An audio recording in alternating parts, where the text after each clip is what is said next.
Good morning, good afternoon to everybody who has joined this webinar on the MAPS assessment of Namibia. As usual, we will give a couple of minutes for participants to join the webinar.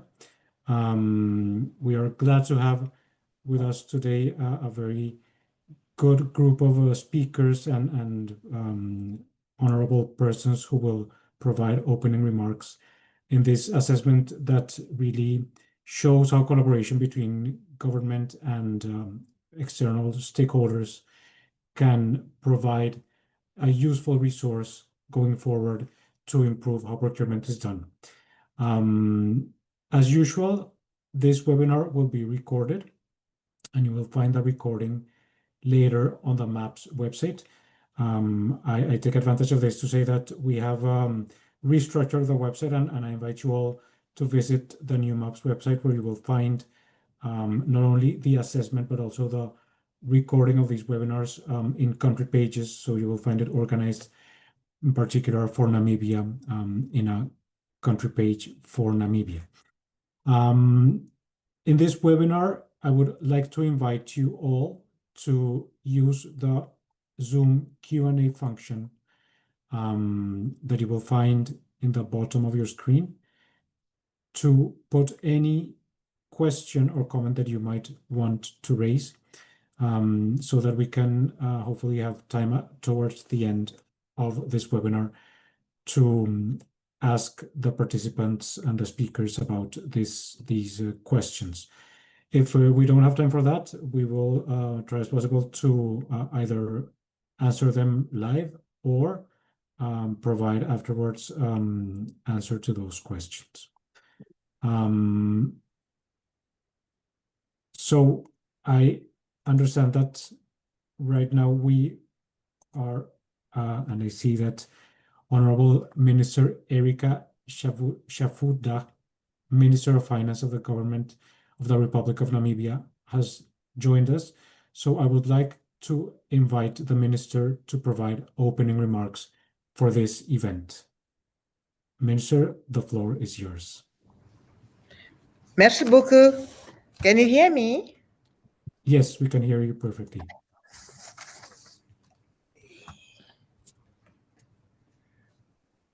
See you, but we can hear you.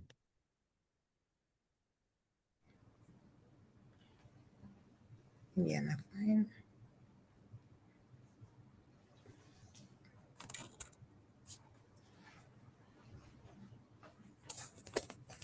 Okay. Yes. No, I was trying to see if I could put my That's face perfect. so that you Yes, can see who is we can speaking. see you and hear you. Thank No, you so thank much. you. Thank you so much. Let me go for the formalities by greeting all of you, especially the head of the methodology for assessing procurement system secretariat, that is Mr. Nicholas Penagos. Sorry if I'm not pronouncing your name very, very well.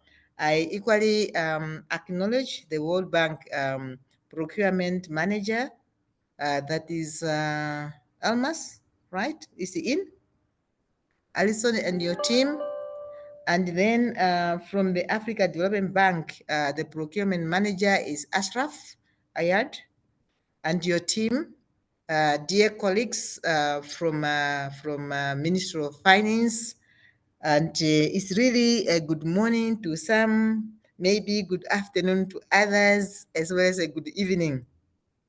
As you might have been already informed by some of the colleagues, I am Erika Safuda. I joined the Ministry of Finance on the 22nd of March 2025, taking from our former Minister of Finance, Honorable Ipu Mshimi, who might be familiar with.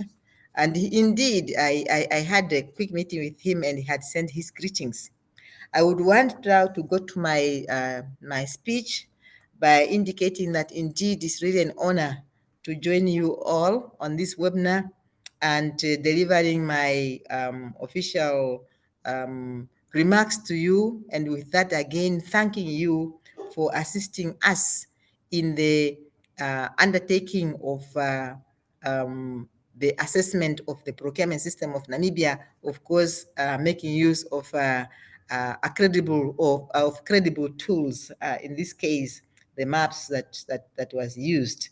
I'm really proud to state that on the 8th of May 2025, we successfully launched the MAPS report. And this was happening in Windhoek, and the participants really appreciated the work and they welcome the report. We are therefore particularly grateful for all of you colleagues who were involved, and especially our appreciation goes to the bank, the World Bank team, as well as the African Development Bank for all the collaborations that we have had during that period. I also need to indicate that as it was also communicated by my colleagues, that the reforms in public procurement are really traceable as they were captured in the Public Procurement Act of 2015, which then replaced the Tender Board Act of 1996. And that reform was really to bring about efficiency and effectiveness in the procurement system of Namibia by also enhancing transparency and accountability. But like we have indicated, we still need to do more in as far as those key aspects are concerned. Hence, the request for you colleagues to come and help us. We are also looking into, again, issues of reviewing the legal aspects as well as the structures, especially the internal structures, is they are seen to be posing some challenges in as far as the carrying out of the procurement processes in Namibia concerned. So I just also wanted to indicate that the establishment of a dedicated procurement court, which is now an aspiration contained in an amendment bill that is now with the National Council, being the last house to look into the bill, and thereafter it will then go to the president for it to be ascended into the law. So once again, we just wanted to indicate that once that procurement court is established, we are anticipating that the current delays that are experienced might be overcome by the establishment of that court. I also want to indicate that the Ministry of Finance is really our resolve to ensure that the findings of the MAPS assessment inform a practical and actionable plan to address the shortcomings raised and ensure alignment of our procurement systems, so that then we can really carry out the aspirations of our national development plans, which aspirations are to be actualized indeed through the Procurement Act. And I tend to believe that I'm just speaking to the converted. If your procurement tools are not, are not agile, then forget about your plans being actualized. Once again, really thank you so much. We are continuing to develop a national procurement strategy to set really the vision for public procurement development in Namibia and develop actionable strategic initiatives so that then we can achieve that vision. As I conclude, allow me really once again to state that the journey going forward, right, also calls for collaborative efforts, and I rely on your collaboration as you have been doing it. That's the World Bank as well as the Africa Development Bank, so that then this cooperation will also ensure that we implement and execute the recommendations that are contained in the MAPS report. With this, once again, I want to thank you. Be assured that we have appreciated your support in the production of the MAPS report. Once again, thank you, and I hand over now to all of you. Thank you.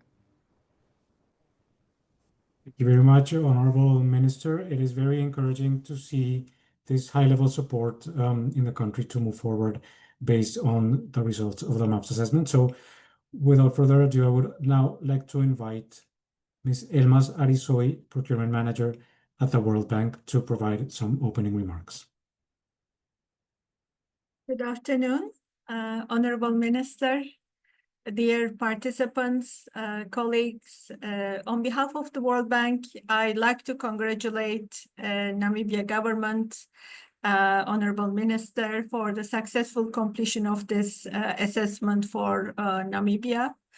And I also like to thank Procurement Policy Unit of the Ministry of Finance, who was our main counterpart in conducting this assessment.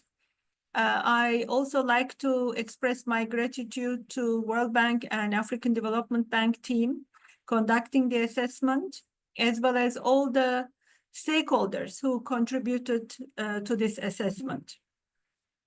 Earlier this month, about 2 weeks ago, we had the pleasure of participating in an event in Namibia for dissemination of the report, summarizing the findings and recommendations of the report. It was a very well organized event by the Procurement Policy Unit of the Ministry of Finance, with large participation, both physical and virtual participation. And we are extremely happy to see that the new government is fully committed moving forward with the implementation of the recommendations from this assessment and considering a strong procurement reform agenda for the country. In few minutes, our colleagues will make presentations on summarizing the findings and recommendations of the assessment.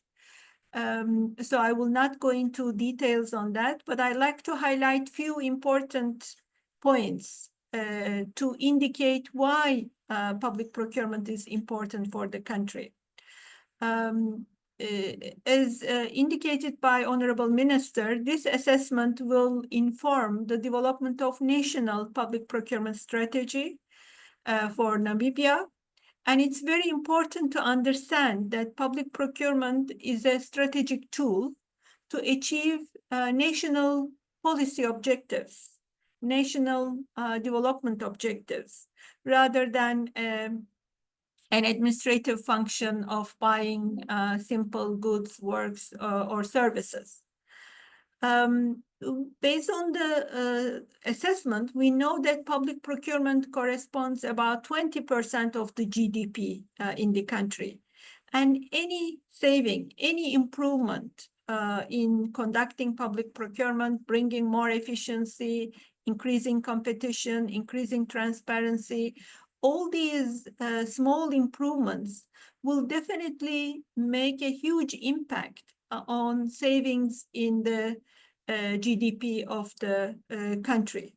So this will have a huge impact on the strong economic growth by creating fiscal space for the country. It is also a strategic tool to bring more value for money. It will help to promote sustainable outcomes, to get better quality, and also better public service delivery for the citizens of Namibia.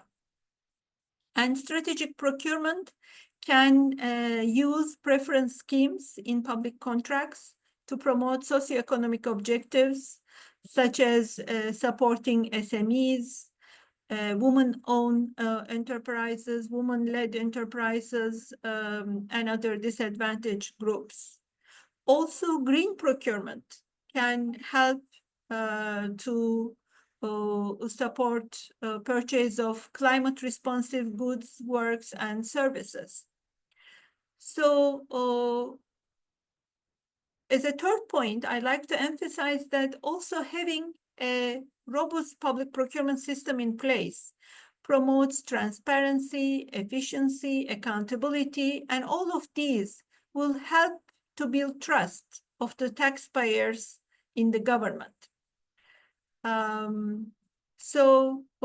Honorable Minister, dear participants, on behalf of the World Bank, I'd like to confirm our commitment to say that we are ready to continue our constructive dialogue and support government of Namibia and to jointly with other development partners for implementation of many of these recommendations from the assessment.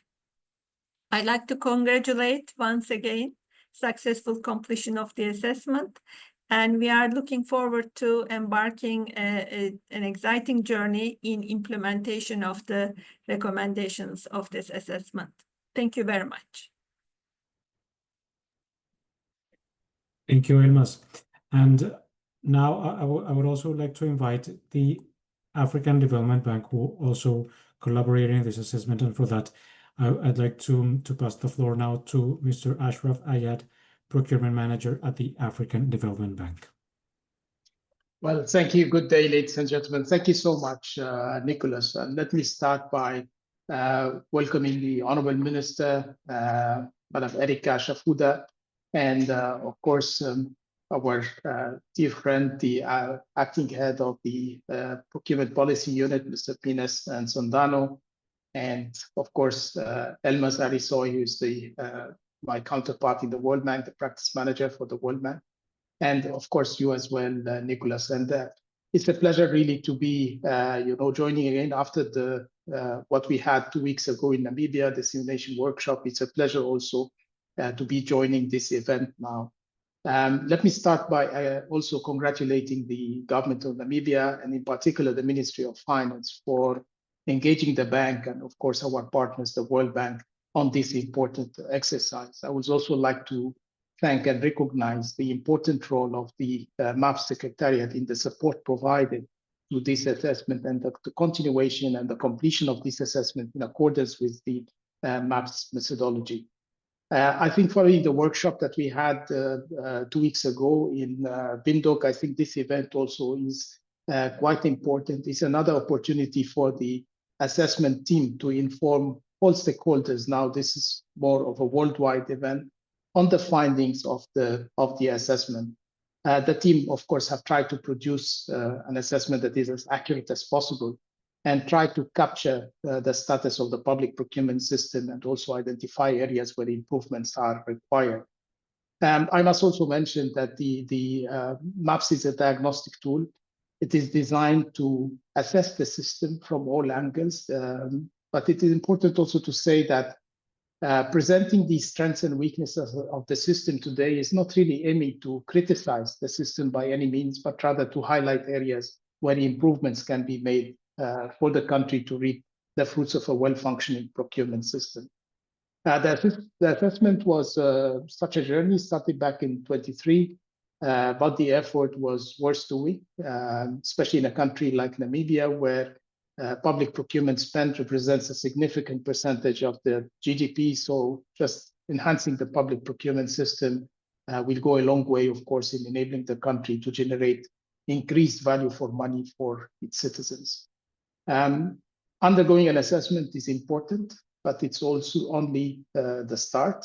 What in fact is will make the effort really to pay off is the follow-through on the findings by implementing the agreed upon recommendations resulting from this exercise. I think in that sense, we did have a couple of weeks ago several discussions with the public procurement authority in Namibia and try to agree on maybe areas where reforms are required, and also as highlighted by the Honorable Minister. So I don't want to really preempt what the team is going to present, but several areas for improvements have been identified, like the professionalization of the procurement function, building the capacity, treating procurement as a strategic function rather than merely a compliance-based activity, and enforcing e-procurement, and many more recommendations that the team will be presenting in detail. I just want to mention and confirm that the African Development Bank stands ready to continue its fruitful engagement with the government, and we are committed to discuss and identify areas of collaboration and explore means where the bank, of course, can provide support. Let me conclude by thanking the assessment team overall. I think from the World Bank, from the African Development Bank, they've done a lot of effort over the 1.5 years, maybe that the assessment took. I think their effort is really worth recognizing. I also specifically, I would like to thank the team from of course, the World Bank and also the African Development Bank. I know they're all connected. I would like to recognize Amilcar Bilali, the Regional Procurement Coordinator for the African Development Bank for the Southern region. Susie Smith, who will be speaking, I think she's also connected, is our consultant, and Shongo Shitupila, who is the procurement specialist for Namibia from the African Development Bank. Thank you, and I wish you all fruitful and successful deliberations today. Thanks a lot. Thank you, Ashraf, and I really celebrate what you and Elmas mentioned about not only the collaboration that existed to get this forward and to finalize the assessment, but also to implement recommendations coming out of the assessment and to continue to support the country. I see, Honorable Minister, I don't know if you wanted to mention something else. I see your hand raised. And if not, I will provide, as usual, we will go first, as usual, in these type of events. We want to show in a quick format the main findings and recommendations, and for that we have the assessors, Devesh Mishra, procurement expert lead assessor from the World Bank, and Susie Smith, procurement lawyer assessor from the African Development Bank, who will go through the main findings and recommendations that they propose when they've identified gaps in relation with the methodology. And they will present that in the usual 4-pillar structure of maps. So for that, I invite you both, Devesh and Susie, the floor is yours.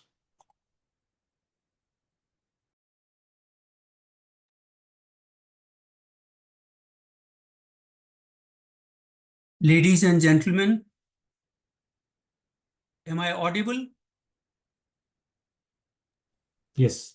Good Yes. morning, good afternoon, good evening, and special thanks to those of you on the other side of globe, perhaps joining after your dinner. My name is Devesh Mishra, joining from Washington, D.C. area. My co-presenter, Susie Smith, our legal expert on the MAPS assessment team, is joining from Bristol, UK.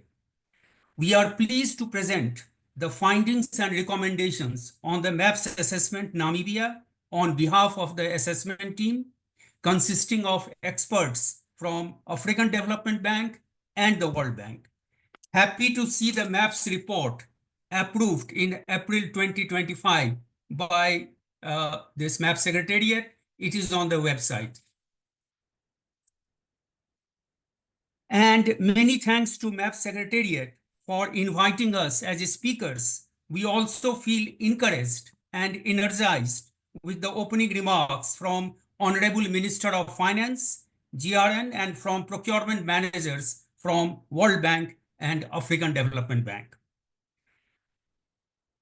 In our joint presentation, we will start with the context, then provide an overview of the key findings and recommendations on each pillar, followed pillar by pillar presentation on the major strengths and more information on selected findings and recommendations. We will close our presentation with suggested key actions and priorities, some lessons learned and next steps before handing on to Mr. Phineas from GRN, who will present the way forward.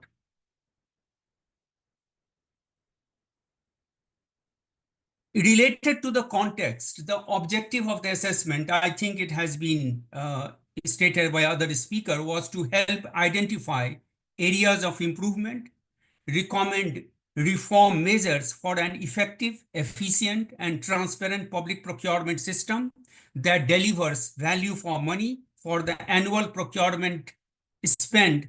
Figures are varying here. Our assessment is around 25% of GDP, and the GDP as per the World Bank in 2022 for Namibia was 12 billion US dollar.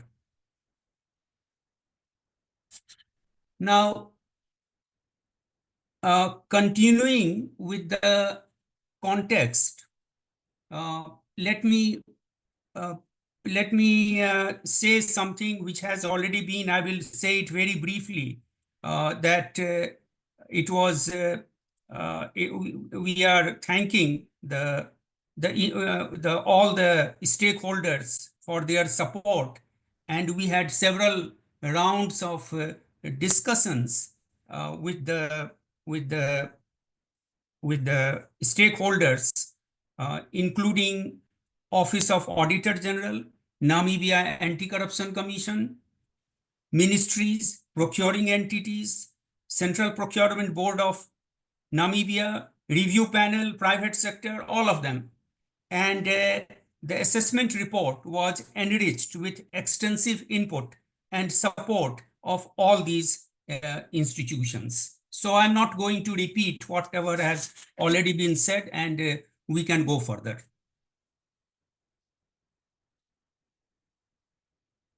You all are familiar with this famous four-pillar methodology. But just as a recap, we have 4 pillars, 14 indicators, 55 sub-indicators, 210 assessment criteria, and out of that we assessed 205. 5 was not applicable, and more information is available on the main report, matrix, appendices, all those are published in the public domain. But focus of our presentation is not on numbers.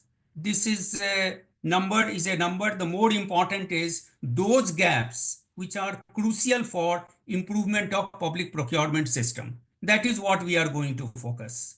And pillar 1, as you know, it assesses law as in the books. You have Public Procurement Act of 2015 and regulations. Other pillars are how it operates in practice. And that is where the improvement is needed there. And in this pillar 2, we looked at the institutional framework and management capacity of Procurement Policy Unit, PPU, Central Procurement Board of Namibia, CPBN, review panel, and procuring entities. On pillar 3, on procurement operations and market practices, we reviewed the sample of actual procurement transactions consisting of 14 entities.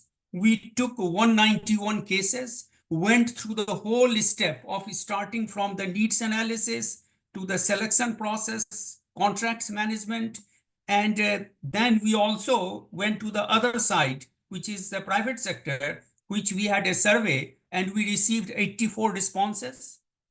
Finally, on pillar 4, accountability, integrity, we had feedback, as I have said, from oversight bodies, and those were very valuable in enriching the quality of the assessment. Now, with this introduction, I'm going to hand over to Suji, but only temporarily. I come back again, and she is going to explain to you the overview part and the legal part. So I'm just handing over. Suji, please. Thank you. Thank you very much, Devesh.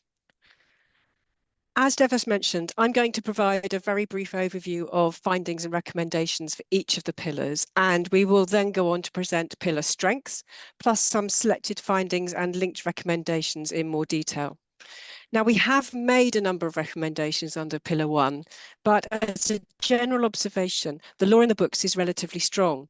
And so we therefore recommend that energy, time, and resources are focused on improvements to other aspects of the procurement system. Next slide, please. Under pillar 2, we have flagged the need for institutional roles and responsibilities to be clarified to avoid both overlap and dilution of accountability. The procurement policy unit lacks the necessary status, staff, and resources to ensure effective functioning of the system, and so efforts should be made to resolve these issues. We also note that procurement is not recognised as a profession or as a strategic function, and we have made recommendations accordingly. Next slide, please. Pillar 3 draws heavily on the data gathered from the sampling of procurement files and also the engagement with the private sector. Market studies are not widely used, and we recommend that these should be conducted as a matter of course as part of the early stage needs analysis. Private sector engagement raised some market accessibility issues, and these should be investigated and solutions identified. Also, the use in evaluation of relative pricing and discrete scoring scales may hinder value for money outcomes. In addition, contract monitoring, implementation and quality control is weak. And to resolve these issues, focus will need to be on improvements in practice, supported by guidance and training. Next slide, please. Under Pillar 4, we noted that engagement with civil society is not fully inclusive, and there is a need for capacity building in this sector.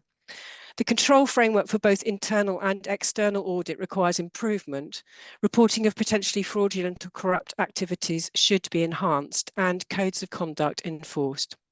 Next slide, please. Moving on to Pillar 1 in more detail. Let's start with strengths. Strengths under Pillar 1 are listed here. As you can see, the public procurement legal framework is clearly established and is accessible. Open advertised bidding is a default method of procurement. There are requirements for public advertisement, and that's both online and in newspapers, as well as rules on eligibility and exclusion, bid opening, and notification of the decision on award. Standard bidding documents are available with contract conditions for mandatory use. In addition, bidders can ask a procuring entity to reconsider its award decision, and bidders are entitled to request a review with a range of remedies available. And we noted that the review system is actively used with 115 applications to the review panel in 2023-2024. Next slide, please. Turning to procurement methods and standards for competitive procedures. Legislation requires conditions to be met for use of procurement methods other than the open advertised bidding procedure. These conditions are defined in broad terms and permit exercise of significant levels of discretion by decision makers. This raises the possibility of inappropriate use or overuse of less competitive and non-competitive procurement methods, reducing transparency and value for money. To tackle this, there should be safeguards in place with more robust standards to ensure that discretion is applied with caution. By way of general comment, changes in the legal provisions are not enough. They should be part of system-wide improvements to ensure the conditions are well understood, applied, and enforced. As is usual in public procurement legislation, there are some permitted exemptions.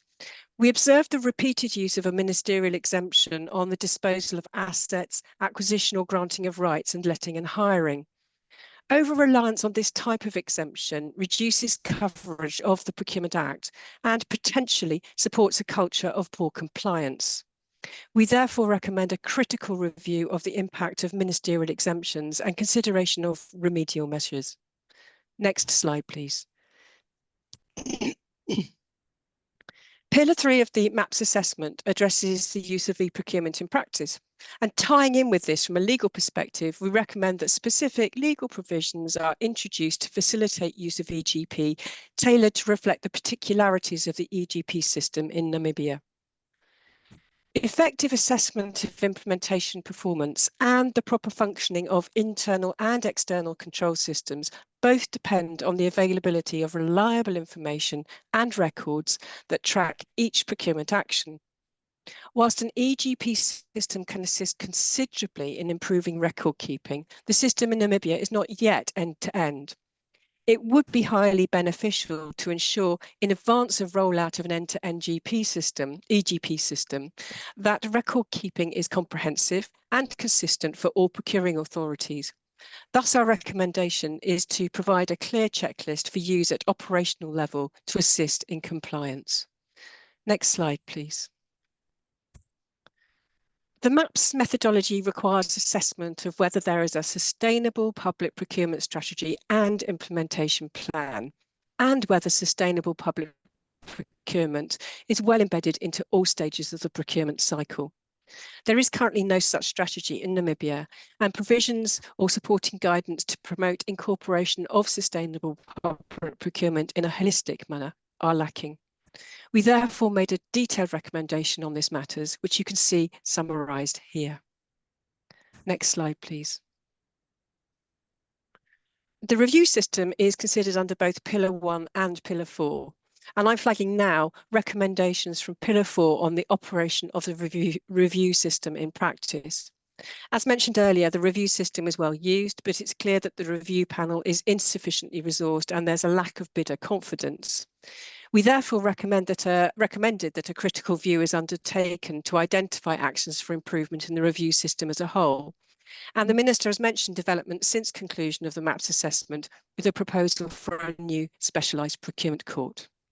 I'll now hand back to Devesh as we move on to more detail on Pillar 2. Thank you. Thank you, Suji. You have packed the whole report in a very short time. Thank you very much. I will try not to repeat many of those things.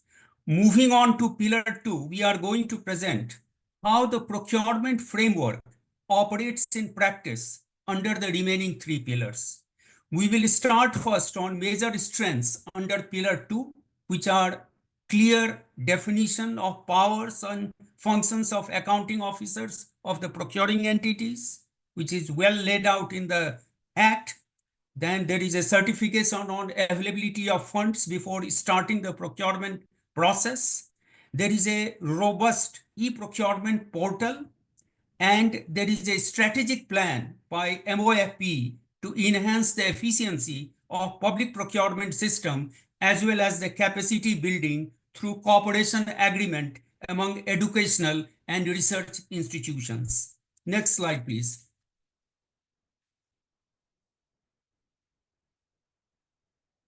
We identified practical issues with potential gaps and overlaps in responsibility between the PPU, Central Procurement Board of Namibia, and accounting officer of public entities, which are in a way, and Suji has mentioned about it, gaps in the legal framework.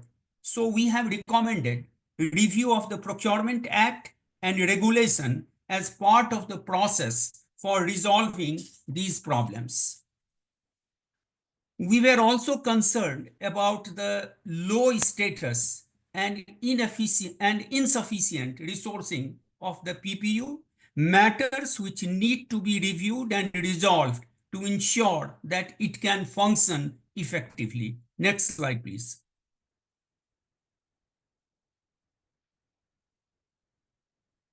There is a general issue around resources at procuring entity level, but also a specific concern about dilution of the accountability of accounting officers in their day-to-day procurement activities. We recommend that the responsibilities of accounting officers are made clear to ensure that they are fully accountable for the conduct of the entire procurement process from the time need is identified till the need is satisfied. In order to achieve, they need to reduce their reliance on CPBN and PPU and be fully resourced and supported with full-time, not through part-timers. There are many part-time procurement staff. We noted that the partial use of e-procurement system, which we said is very robust, is we will recommend enforcement on mandatory use of e-procurement portal across all public entities, and also investment in the PPU to ensure that they can manage the portal in an effective manner. Next slide, please. This is an issue which is the procurement not recognized as a profession like legal and accounting in so many countries. Not so, it is the same thing in Namibia. There is a need for professionalization of procurement with dedicated structures created within the public entities, staffed by qualified procurement professionals who have a clear career path, underpinned by the creation of a professional regulatory body You have examples in some countries. I don't know how it is operating, but Zambia is one example where you have a professional regulatory body like GIPS. Then understanding the importance of procurement as a professional activity can be enhanced by defining it as a strategic function. And Suji has said it earlier, not a routine or a clerical function. And that is very important. Next slide, please. Now, moving on to pillar 3. Despite procuring entities working in adverse conditions with lack of human and technical resources, the results achieved are remarkable, with genuine efforts being made to ensure compliance with the requirements of procurement framework. Further, the participation of private sector in the public procurement market is positive. Next slide, please.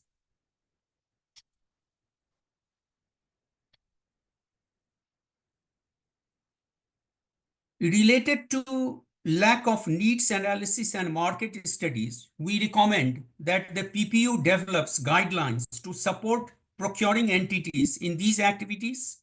Timelines for procurement planning and budgeting needs to be aligned so that the lack of planning should not be a justification for resorting to less competitive methods of procurement or direct contracting, as was the practice. That is what we found from the samples.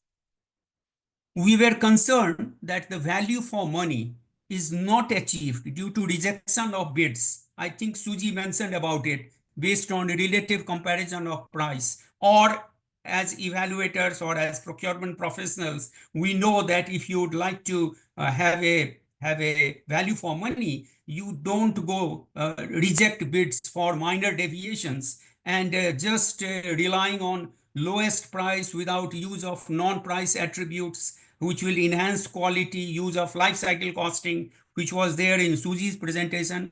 Now, resolving these issues will lead a review of the legal and regulatory framework, and more importantly, guidance and practical support for purchasers. And of course, World Bank and AFDB, they would also like to contribute to this area, how to show value for money considerations, which can be put in practice. Next slide, please.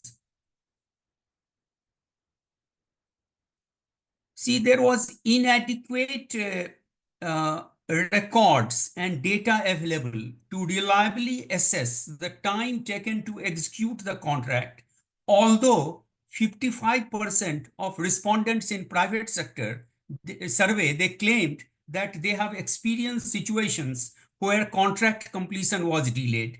There were issues on inspection and quality control with insufficient information recorded. All these points need an improvement with a proper mechanism for inspection, quality control, and acceptance of product and facilities. Next slide, please.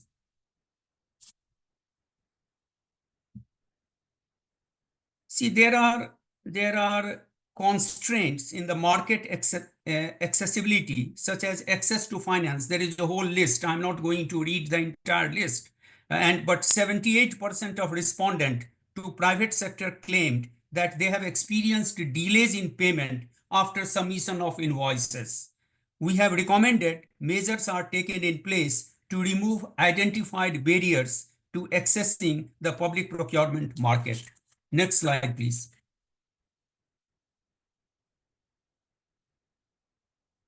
Let us move on to Pillar 4. The assessment team found good initiative by GRN on CSO participation, but there are some CSOs who are active in monitoring the procurement.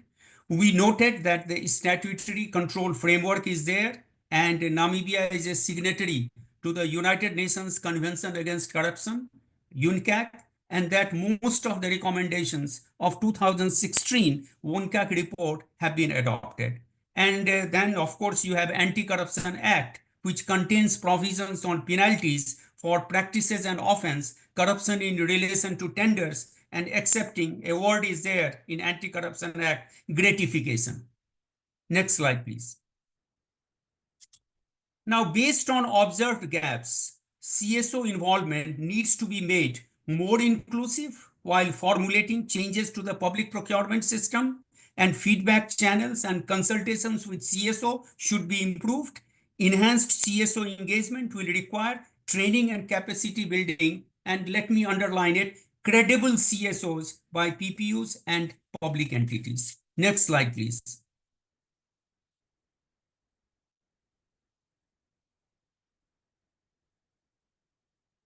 As indicated earlier, there is no legal or regulatory framework for internal audit function, nor a separate law for the Office of the Auditor General. The PPA does not include provisions for independent public procurement oversight by OAG, and the current focus is on compliance rather than performance audit. Now, improvements to the control framework will require, I don't know why it is not happening, but it is beyond the purview of PPU. So what is required is enactment of PFM and audit bills, as well as strengthening of the procurement capacity of internal audit, OAG, and PPU. Next slide, please. The PPA and Anti-Corruption Act lacks consistency and clarity on reporting allegations of fraud and corruptions. We also noted that there is a lack of stakeholder support to strengthen integrity in procurement and no evidence on enforcement of the code of conduct, including annual asset and financial disclosure by officials involved in procurement and financial management. We recommend that institutional stakeholders work together to enhance reporting, investigation, enforcement, and disclosure agreements that increases support in this sphere is provided by the CSOs and the private sector to enhance their role in promoting transparency and integrity. Now we are coming to the last part of our presentation, which is a suggested key actions and priorities.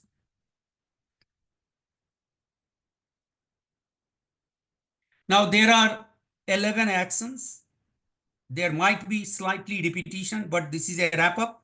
So the two key priorities are, there are 11 of them, but two key priorities under Pillar 1 are introduction of a more robust standard to reduce overuse of less competitive and non-competitive procurement procedures and seek to maximize competition, development of a sustainable public procurement policy strategy, Suji has repeated it earlier, and implementation plan supported by practical guidelines. So next slide, please. Under Pillar 2, I would like to really say it very short because this has been said several times. The main problem is to remove gaps and overlaps among institutions. I have said it earlier.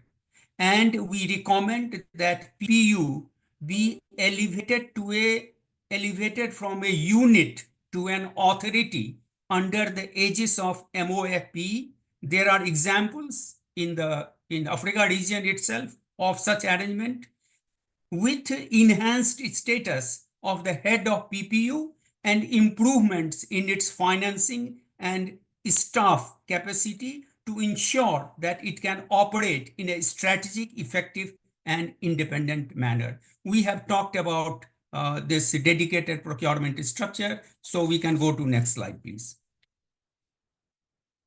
Under Pillar 3, we are picking these 3 points, which is enforcement of use of e-procurement portal. It is coming again and again like a leitmotif, and but this is very, very important.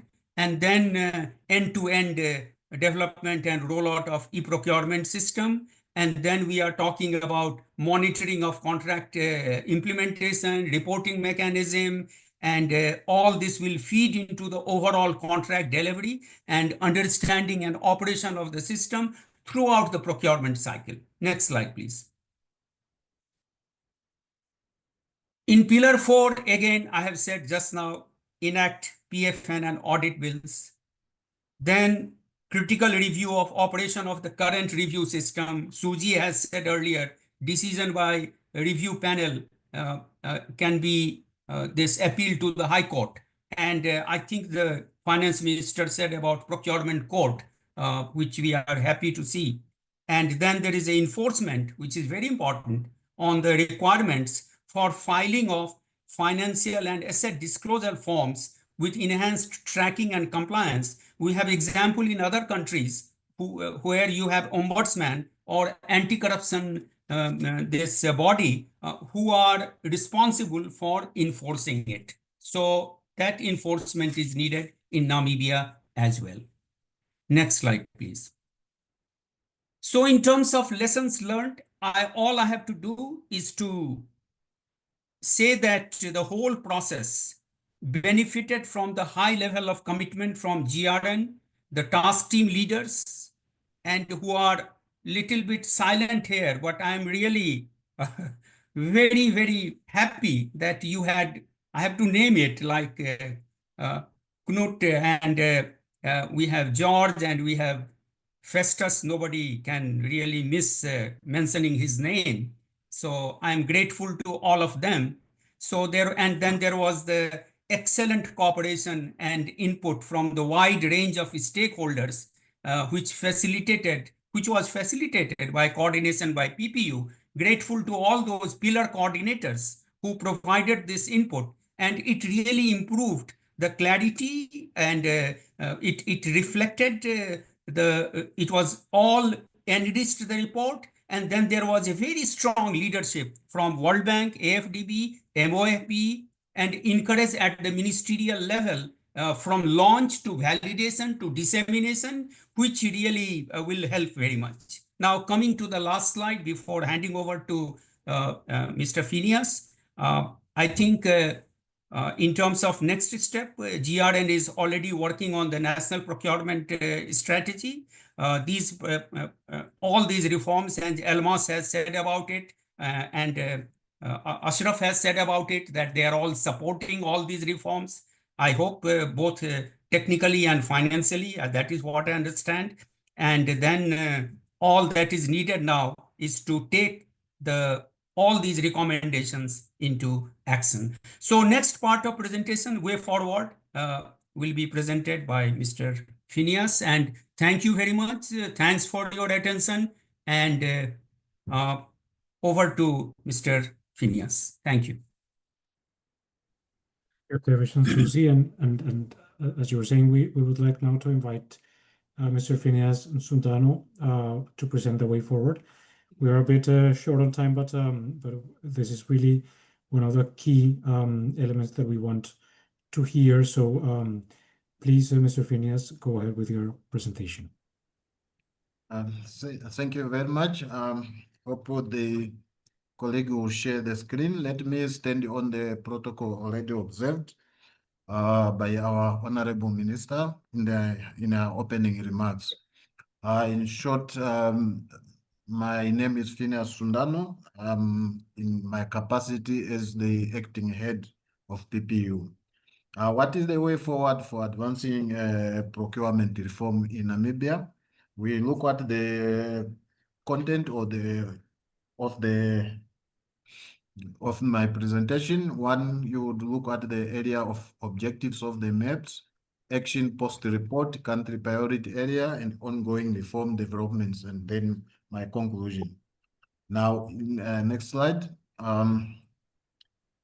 The objective of the MEPS assessment was not really much to focus on the weakness, but also to look at the strength and also make recommendations, and also to inform the reforms in public procurement as we are now embarking on, and also to shape the development of the national procurement strategy. I think this has been already alluded to, in terms that Namibia does not have the national procurement strategy, and we want to develop one with the assistance of our partners. Thank you very much. We can move to the next slide. Yes, we have identified other countries, some areas of interest, and also We have looked at the resources available and also the time limit and time span in order for us to develop or to have a response mechanism. So we have classified, and as such, we have looked at the regulatory, legal, compliance, and organizational. So we are currently, as we are all aware, that we have engaged and we are engaging with the partners, being the World Bank, African Development Bank, to seek areas of support. And go to the next slide. Yes. Our areas of action and priorities are those as they've been outlined in the slide. We are looking at the development of the national procurement strategy. We have classified that to be priority number one, and our intervention there is a strategy. We are looking at the period as of now, 2025 to 2026. We must have developed a national strategy, and that is what we are aiming to. And that will really usher us into the area that will guide each and everyone in terms of going forward in terms of our reforms in public procurement. The areas that you can see have been identified as areas of priority are those that are really in the MAPS report. Maybe is of new is the dates or the years in which we want to complete or to proceed to have implementation of those. When you look at the regulatory capacity strengthening, compliance, and monitoring, we are looking at the development of guidance notes for use and the methods, training, review of the law, and the incorporation of punitive measure. We currently have a public procurement law that really does not have punitive measure, and we of the view that such absence of punitive measure makes some of the compliance issue an issue as such. And for that, we are looking at areas of reviewing the law and to accommodate much of the other aspect. We are also looking at the issue of sustainable public procurement. That is a strategy, a policy, and we are looking at reviewing our policy and the legislative. We are looking at 2027, 2028, taking into account the fact that, yes, indeed, we have the numbers and the bit of expertise or experienced people. However, we are still few in number and also on the expertise. So we are quite much mindful of the capacity that we have, but hopefully we shall improve very soon. We are looking at the review of the Public Procurement Act and remove gaps and overlaps as in the recommendation. This area of action is one of those that is contained into our national implementation policy of the government. There's a call to review the act, and we are given a timeline of 2025, 2026. However, looking at the resources we have and so forth, we will stretch over to 2027. We might use, or we are looking at the use of a consultant, a firm, or an individual that can give us a much more comprehensive review of the act, so that to accommodate any other reforms in terms of the law. Even though, as it was pointed out, we seem to have a better edge in terms of the law. However, we feel like looking at the status of the procurement policy unit, which is embedded in the law, in order for it to be an autonomous or as proposed in the report, we need then to amend that provision of the section of the law. And that is why we have legislative amendments and so forth. It's because much of our institutional arrangements are in the law, and we need to make the amendment of the law. We can proceed to the next slide. Yes, we are, or we have taken the call that there's a need to professionalize procurement in Namibia. Where does it start? It also starts with the issue of the legacy that we have, more especially with ministries and agencies of government. Who has procurement practitioner or procurement persons who are not qualified in the areas of procurement or as professionals in that. One of the area is that you do not find procurement as a structure such as other structures in the government structures. And we are currently now in the process, as I'll speak to that area has been already taken care of. We are busy with that reform. So that is one of the areas we need to reform. We are looking at the issue, or we are looking around 2025, 2026 to 2027. As rightly pointed out, we are looking at the end-to-end EGP system. We currently have a portal, which portal we are enhancing the compliance to it in terms of issuing directives so that each and every procuring entity must post and must use the portal. However, the end-to-end system, we have already presented as of last week in the process of our EGP user requirements. We are waiting for the approval of the top management in that area. The other area in terms of the EGP system is the issue surrounding the capacity, the appointment of a project manager.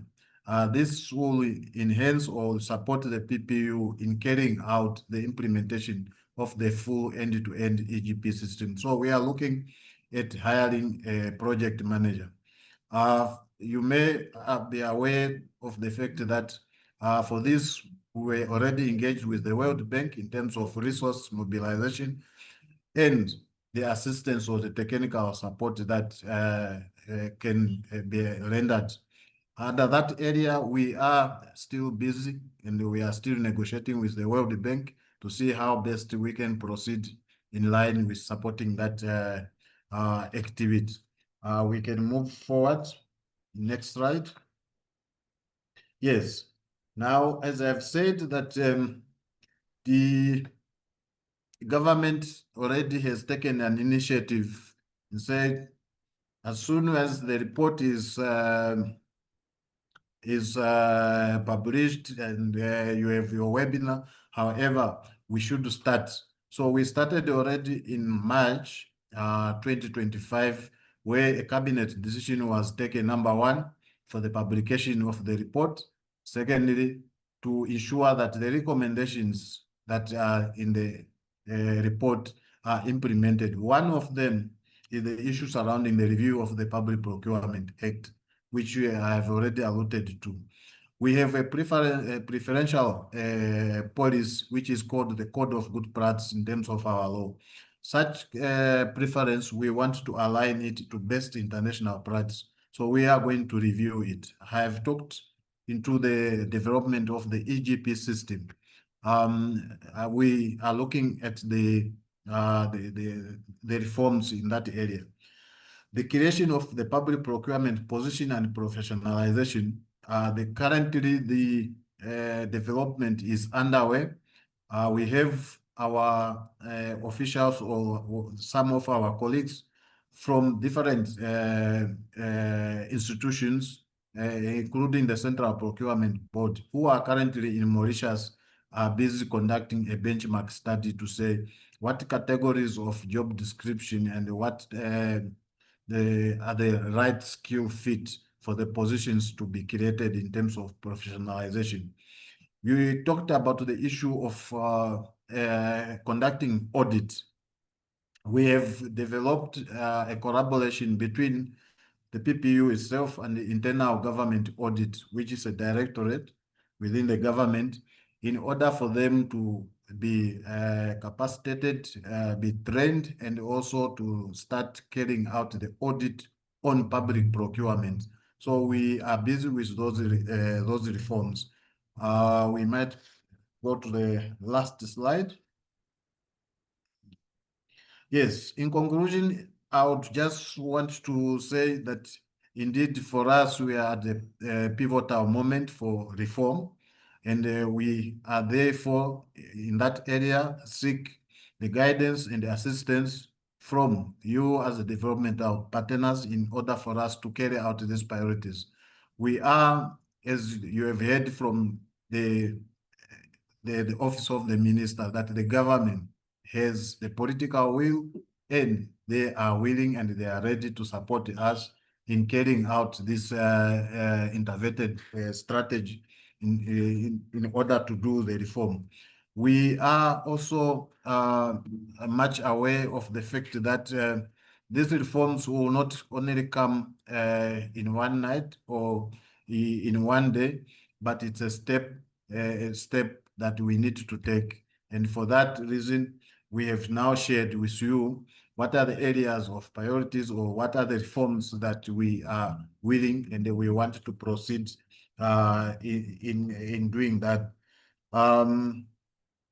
We are very quite much appreciative in terms of the collaboration so far. We had with the World Bank and the African Development Bank. I should also inform that as of yesterday, we were in Pretoria, where we had the umbrella framework for monitoring and evaluation, and I've quite met the World Bank's representative there, Mr. Chiwa, who has come and took over. George, I understand, is now posted to Kenya, which is a very good initiative, and we really appreciate. And for my friend from the African Development Bank, Mr. Hayat, thank you very much. Let me end here and wait for any questions and any suggestions going forward. Thank you very much.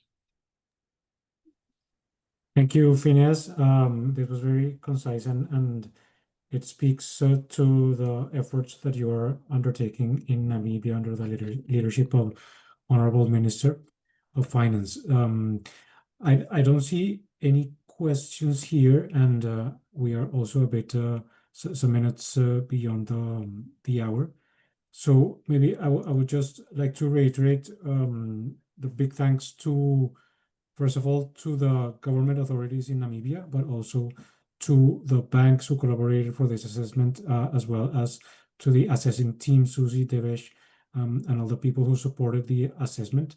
I think this is an important result that we would want now to see how it transforms into action in Namibia, and we already see that there's action that's already planned. So it will be interesting to hear what happens. For all of you, remember that you can read the full assessment on the MAPS website when you go to countries Namibia, and follow us on LinkedIn for any for more updates on the MAPS methodology and other assessments in Africa and elsewhere. So with that, thank you so much. Expect the recording of the webinar to be posted very soon, and hope to see you soon in some other event. Thank you so much. Thank you. Thank you so much. Indeed, it was once again a great pleasure for me to meet all of you. Let us continue to join hands. Like Sundano has just indicated, the government is committed to ensure that these reforms are implemented they are being implemented for the good of the Namibian people. Once again, thank you very much for your collaboration, and we look forward to further collaborating into the implementation of these reforms. Thank you so much. Thank you. Honorable Minister. Bye-bye. Goodbye to you all. Thank you. Bye, Thank you Mr. very much. Sundano. Bye. Thank you, Honorable. Thank you Thank very you. much. Bye. Yeah, thank you. Yes. Yes.